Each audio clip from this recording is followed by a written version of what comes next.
Hello and welcome to the RANsquawk US morning briefing for today, 7th of December. The main news in Europe today was a Sunday Times story that reported that fears are growing among Western banks that Dubai Holding, the personal investment vehicle of the Emirates ruler Sheikh Mohammed bin Rashid Al Maktoum, will be the next state-owned Dubai company to default. Details of the main lenders to Dubai Holding are not made public, but sources in Dubai say the group borrowed from international banks, including RBS and HSBC of the FTSE 100. In turn, this news weighed on European bourses at the open today, with financials the worst performing sector. Elsewhere, the dollar index saw a spike and has been trading in positive territory throughout today's session. In other notable news, S&P said it put Greece's A- sovereign rating on credit watch negative today as the Greek bund spread continued to widen. Elsewhere, ECB's Trichet said that Greece was in a very difficult situation, and according to sources, the ECB may discuss Greece's fiscal situation at its next meeting.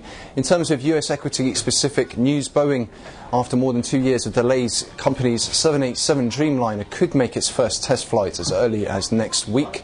For Citigroup, Kuwait's sovereign wealth fund said Sunday it booked a profit of $1.1 billion by selling the stake it took in the company less than 2 years ago when the banking giant was strapped for cash.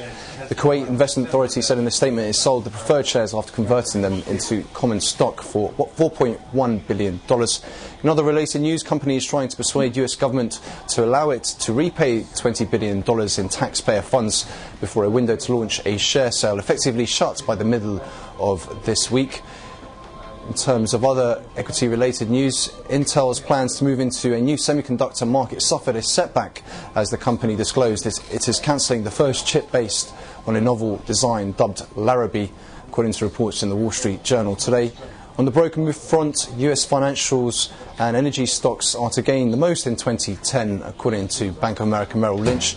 And for Goldman Sachs and Morgan Stanley, Bernstein analyst hints says recovering M&A market positive for the two companies and rates both as outperform.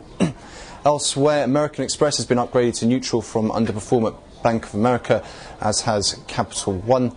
Colgate has been downgraded to market perform from outperform at BMO Capital. Kimberly-Clark also downgraded to market perform from outperform at BMO Capital with a price target of $70. So just looking ahead, it is a very light calendar today, but we are expecting comments out of Fed's Bernanke, and also look out for that US consumer credit release later on.